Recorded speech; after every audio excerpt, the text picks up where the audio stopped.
Hey guys, Adam Lavelle coming back at you to talk about back in the day. We're going all the way back to some early beatings, if you will. We're talking about Bare Knuckle Fighting Championship number 3. I turned this on the other day for some fun and excitement in my life. Rather than sitting around watching old repeats of television shows I've seen before, it's time to get down to business and watch the best sport in the damn world. Ain't no doubt about that. And if you aren't realizing that, you aren't watching it, or this just ain't for you.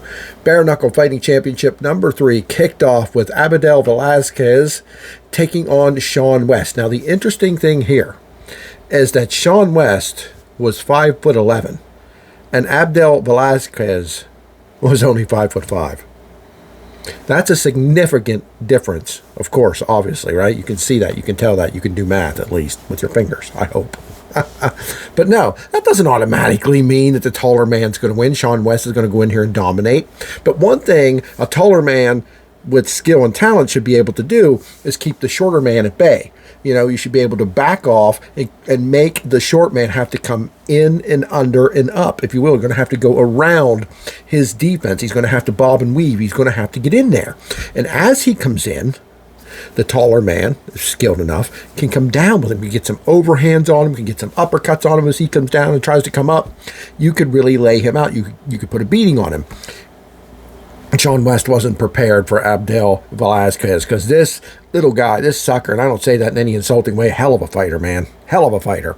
He came in and knocked Sean West on his ass, put him down, and knocked him out in the very first round. I don't want to call this an upset. I don't know which one is ranked higher, to tell you the truth. But anytime a man 4, 5, 6 inches shorter than another man can get in there in a professional bare knuckle fight and beat him, that's pretty impressive, especially beating him in the very first round. I don't know, guys. What do you think? I was impressed with that. Absolutely. The next matchup, Johnny Bedford versus Matt Murphy. Again, we're talking about Bare Knuckle Fighting Championship number 3. This went all 5 rounds. Both guys legit believed they won this fight, and Murphy was furious when he lost to John Bedford. Now, it was too tough for me to call. Both guys looked really good here. I think Bedford just got more significant shots in here. But Matt Murphy, I don't know. He was not happy. Murphy had some solid shots. From what I understand, Murphy has had a few fights before this fight, and he's lost them. But all of them were extremely close, and he just can't quite get his hand raised, and he's really getting frustrated here. And I thought he fought like it here. I thought he fought like a guy that wanted to win, no doubt about it. But Johnny Bedford, I think, got some more significant strikes. Neither man was knocked down, and of course not knocked out at all. This went all 5 rounds for the 10-minute fight. But Johnny Bedford just got the better of Murphy. And I don't know, we'll have to see where Murphy goes from here, but he was clearly highly dejected. Probably the most dejected guy I've seen in a bare knuckle fight yet. Next fight was the ladies as Christine Ferreira jumped in the squared circle to take on Jennifer Tate. Solid back and forth round 1. I mean, these ladies were giving it to each other. Very good. Several flurries. Both looked legit as hell. But let me tell you, Ferreira exploded at the end of the round, right before round 1 ended, and knocked Tate out. This was a shocker. I'm not talking about who should have won or who could have won or what the rankings were. They were very, very even. Both 5'5", both around 125 pounds, both with 65-inch reach. So very, very talented, very skilled, and very equal here. But now, Ferreira, it's almost like a flip switched at the end of round 1, and she's like, oh, hell no. This is not going to go any further. I'm taking this woman out, and she got the job done in a very fun ladies match so far. Again, you guys remember, I'm new. This is my 8th. I don't think I've reviewed or watched 10 shows yet, but I'm doing the best I can because, you know, I'm on vacation now. I'm spending time with my wife gladly, but in my free time, I'm watching more and more of this stuff. And I haven't seen until this fight a ladies match end in the first round, end in a vicious knockout and knockdown like this. So I enjoyed this very much. It was fresh, it was new, it was exciting. Christine Ferreira over Jennifer Tate. Then we moved on to Elvin Brito. He fought very defensively against Harris Stevenson, looking to counter. Brito was just looking to set up a counter. Absolutely, that's what he was doing. Stevenson seemed to be shocked by that. It seemed like Stevenson thought Brito would come in more aggressive, but Brito's strategy worked. He knocked Stevenson out stiff 14 seconds into the 4th round. Now, all 4 rounds of this were pretty good, except for Brito's clearly being surprised at the strategy that Harris Stevenson took in here. Stevenson bided his time. Stevenson was looking to counter. So was Brito. And when you have 2 fighters in there looking to counter one another, sometimes you get somewhat of a boring fight, or what comes across as boring. You're believing it to be boring because they're biding their time. They're waiting to counter. And I think Stevenson being so shocked at that is what gave Brito this big, hard knockout. Now, when I say big, hard knockout, I'm talking about, where a guy just goes stiff and his fingers curled out. Usually their toes do, but since they have boots on here, fighting boots, the shoes, you can't see their toes. But this guy was out of it 14 seconds into the 4th round. Before that, it was a little slow. But again, it was because both of their strategies was the same. And Brito's strategy, even though very similar to Stevenson's, is what won the fight. Very good stuff here. Our next fight was Joe Riggs. Now, we all know Joe Riggs, right? MMA guy, really tough as hell, great reputation. He's known as being one of the nicest guys in the business. So I'm looking at myself here. Sometimes I think my microphone being in the picture this time the shadow makes it look like I'm wearing a turtleneck. Anyhow, Joe Riggs ain't wearing no turtleneck. He walks out here, and he took on Brock Weaver. Brock, we're all familiar with Brock Lesnar. No, of course, first name, no relation, of course. It was again, a slow fight here. Very slow. This is one of the least exciting fights I've seen in my time watching this. And look, no one wants to sit here and insult Joe Riggs. Joe Riggs is so good and such an awesome guy. But both of them really, it's like, I don't know, a lot of measuring. And of course, measuring's part of fighting. Of course it is. And there were a few powerful shots here and there. But overall, this was pretty blah.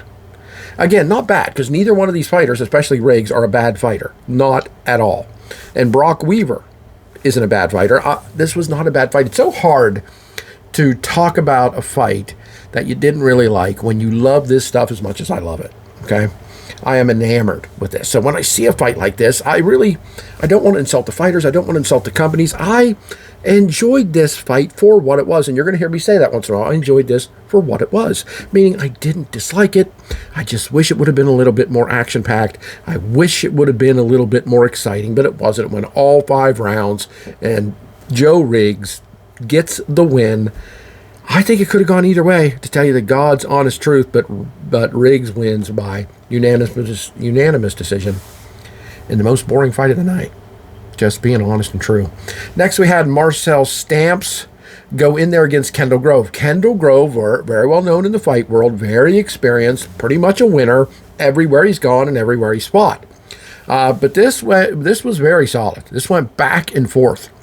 But Stamps stormed out and went wild in the 3rd round with combos of lefts and right. The Grove just couldn't avoid. I mean, he was trying his best. Kendall Grove tried to bob and weave, trying to get out of the way, trying to counter. No. Again, like an earlier fight I talked about, it's like something snapped in Marcel Stamps when he came out for that 3rd round, and he just beat Kendall Grove down and knocked his ass out for a huge upset win. I mean, who the hell's Marcel Stamps? He's fighting Kendall Grove, and he's winning. He's not just winning, he's knocking Kendall Grove out. You're damn right he did. Again, sometimes, guys, it just seems like, I don't know if it's something their corner says, I don't know if it's something they just decide, but once in a while, it seems like a fighter comes out at a certain time, one of the rounds, and just has a plan in mind, puts it into motion, and it works. And it worked here. Marcel Stamps with a great win over Kendall Grove in a very fun fight all the way through until it ended in that 3rd round. And we're up to the main event. I don't know if this was every fight on the show or not. I'm sure it wasn't. But this was available on Bare Knuckle Fighting Championship. I think we're only at the 7th fight. I know a lot of times these fights have 10, 12, 13 fights. I couldn't find the others. Maybe the prelims are on YouTube or something. I'll cover them later. But this was definitely the main card. Bare Knuckle Fighting Championship number 3. And this was the main event. Arnold Adams took on Sam Shoemaker for both to decide the very first Bare Knuckle Fighting Champion, Heavyweight Champion, and the Police Gazette Heavyweight Championship. This sort of threw me for a loop because from what I understand, the Police Gazette titles are over there in the other company, Bare Knuckle Boxing, right? I'm going to talk about these both. I mean, unless someone's going to hire me to speak exclusively about them, I watch them both. I love them both. I'll be talking about them both. And if that upsets you, sorry. I love both companies. I do. Anyhow, this match was another 5-rounder. Much better than the Joe Riggs match. Much better than the Joe Riggs fight. Much better. Nothing against Joe Riggs. God bless you, brother. I think you're awesome. But this was a much better fight, but still not super exciting. 2 heavyweights stalking each other out, and at times there were moments of flurries where, Adams would go in a flurry, then Shoemaker would go in a flurry. But the difference came when Adams knocked Shoemaker down. I think it was in the 3rd round. Nowhere close to out. Standing 8 count, got up, kept going, no problem. I'm not saying he wasn't phased at all. He obviously went down. But that is changed the complexion, in my opinion, of the judges' mindset. They gave the win to Arnold Adams, the new and first inaugural Bare Knuckle Championship Heavyweight Champion, and the Police Gazette Heavyweight Champion. I think they call it the American Heavyweight Champion. But anyhow, that threw me for a loop because those Police Gazette titles are over there in Bare Knuckle Boxing. But I guess here, the guy who's like the president of the Bare Knuckle Boxing Association, can't remember his name. Some of the fans have a negative opinion of him. I do notice the guy loves to be on camera. Hey, it is what it is. Giving those little medals out over there at Bare Knuckle Boxing helps being there, holding the titles up, like woohoo. I can't blame the guy. I don't know him. Maybe he's a dork. Maybe he's a wonderful man. I have no idea. But I can't blame a guy for wanting to be involved in this awesome sport any way possible. I can't fault him for that. If I had an opportunity, I'd jump on it in a heartbeat. But this was a solid fight. Again, not exciting, but not dull. Just middle of the road action-wise. Both guys, neither one of them were cut at all. Neither one of them, they socked each other a few times, but they managed not to get too beat up that badly. In a solid main event match that saw Adams crowned the new champion, the inaugural Bare Knuckle Heavyweight Champion, Fighting Championship Heavyweight Champion. That's a mouthful. But anyhow, that's your show. I enjoyed it very much. It's going to get my lowest rating here. Even though I enjoyed it very much, I'm going to give this an 8 out of 10. An 8 out of 10, because I'm sorry, that Joe Riggs fight, and I'm not blaming it all on Joe Riggs. Joe Riggs is just simply the guy whose name I remember best because I know him and familiar with him, Brock Weaver. That fight was just the dullest fight I have seen ever. In my short time watching Bare Knuckle, I'm probably that it'll be surpassed, I'm sure, because it wasn't terrible. But I am going to knock 2 points off of a 10 out of 10 for that fight in and of itself. And somehow there was only 7 fights. I'm not upset or angry about that, but I'm going to have to look for some prelims maybe and see if I can find them and talk about them later. But anyhow, I don't even know who's watching reviews of these old shows. The next one I want to watch is Bare Knuckle Boxing number 1. I think it's called Battleship. I looked at it a little bit. It's different. It seems to be a Muay Thai style of fighting going on. When Bare Knuckle BYB, Backyard Brawls, first started, it was like an 8 limb fighting kind of thing, which is Muay Thai. So I'm going to watch it. I'm going to check it out. I'm going to talk about it here sometime this week on Knuckle TF Up. Knuckle the fuck up, baby. Anyhow, I'm Adam Lavelle. I hope you like this review. I hope you're enjoying the channel. And I'm going to do everything I can to promote, advocate for, and push both of these companies. Bare Knuckle Fighting is the best sport in the world with the toughest athletes around. And it's not even close. I'll see you again real soon.